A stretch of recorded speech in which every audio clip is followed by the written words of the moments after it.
have a few words. We have over 50 credible reports just in the last few days of basically the same experience by folks from great distances apart from each other. So that alone makes it a much more significant sighting than we typically get.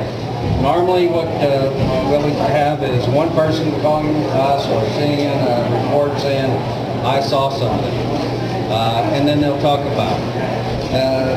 A smaller number of reports will be a family, mom, pop, and the kids out there on the drive, and they'll say, I saw something.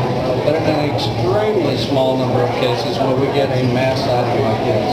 As a matter of fact, I would say this is the most significant mass sighting since 1997 and the Phoenix Lights because of the numbers and the credibility of the witnesses.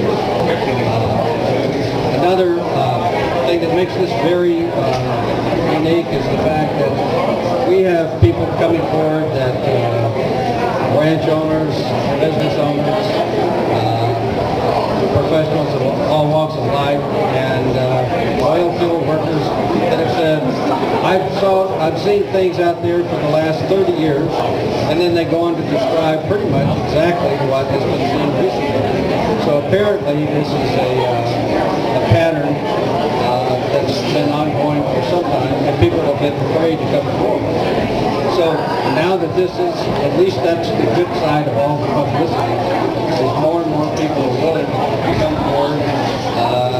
And even so, I've had calls from people to say, hey, I've got to close the door. You know, I work for the city and I don't want anybody to hear me.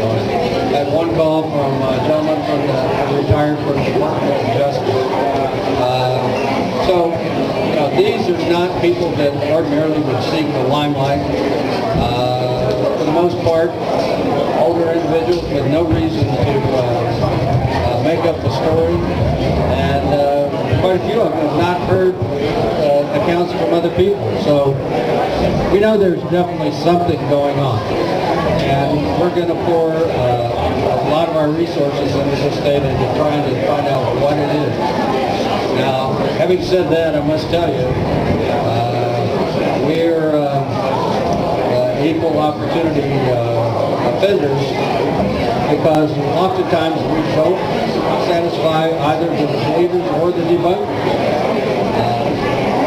In a small number of cases, we determine that it is truly unidentified. And as Steve said, that doesn't mean that it's a spaceship with alien technology or aliens. And so that doesn't satisfy the believers or the debunkers in that case. What is your speculation? Well, something significant has occurred. That we believe. And it does appear to be a true unknown at this point. All right. Well, I'll try to holler into this thing then. All right. Okay. If maybe y'all could hold it down a little bit. I'm not normally a yeller, but I would say we do believe that this is a significant event, that it is unknown. Now, at this point, the Air Force excuse that it was a mirage created by two commercial jets heading in the opposite direction that happened to cross paths just doesn't hold water, simply from the fact that we have so many witnesses that viewed the event from different vantage points. Normally you'll get an illusion of that sort only from a limited viewpoint. So we have eliminated a number of possibilities so far and still have not been able to identify. There's been a lot of sightings all over the world. Why is so much media attention focused on Stephenville? Well, they are, the media is focused on Stephenville simply because of the importance of the site. We had probably a dozen people contact us about the sighting on the very day that it occurred. Ordinarily, we'll have one person Yes, I mean, I think I've mentioned that. That is very significant when you have this number of people who witness and say pretty much the same thing in an area as isolated as this. And to give you another example, Texas is usually among the top 2 or 3 states in the country for sightings each month. But that's normally no more than 15 or 20 for a state the size of Texas. How would you rate this with the Roswell sighting? Well, Roswell is a different case. I would compare it to the Phoenix flights in 1997, where a large triangular-shaped craft was viewed by hundreds of people all across the state. We're approaching 100 people probably that have seen something in regard to this UFO or within days of it, similar sightings. So, this has not been seen all across the state, but it is certainly the most significant sighting since 1997. Any other questions? MUFON Gold, I know that in 1997 Phoenix flights, I think they discovered that it was flare going down behind. No, that is not true. Governor Fife Symington has since come out and said that it's not flare. and said that it was a There's craft. some technology, but is MUFON Gold debunked to validate this? No, we are not debunkers, nor are we out to confirm the beliefs of the people who want to believe in alien technology. We're trying to get to the bottom of the mystery. We approach it from a scientific method and let the chips fall where they may.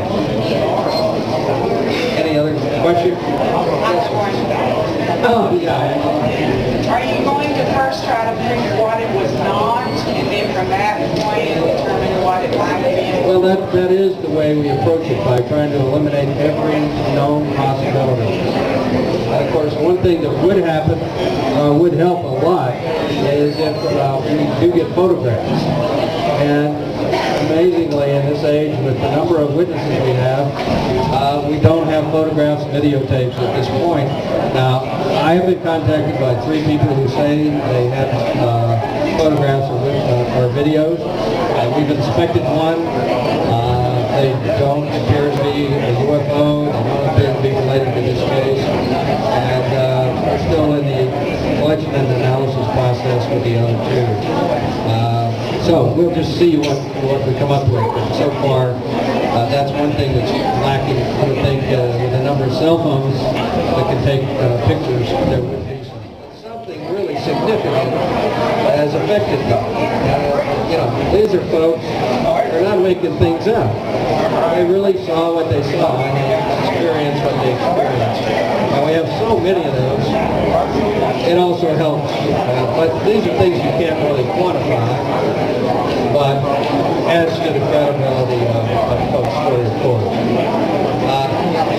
Yes? First, I want to say I'm a believer, but I was listening on the Today Show, and they were more or less laughing because no one had any pictures. Do they think that everybody runs around with a camera in their pocket? Right. Well, Especially the small camera. exactly. And, well, the other thing I noticed, a lot of people don't have internet. I've tried to mention to them that if they want to see the kind of questions that we ask on an investigation, go to our website, MUFON.com, and there is a sighting report that you can fill out. Now, if they're interested in the type of questions we ask, they can read that. And a great medium say, well, I don't have internet access. So, cell phones, cameras, internet access, those are not as common in this part of the country as they are in a big city, but you wouldn't expect this kind of sighting over now. So there is a big difference there. Injuries? No. Although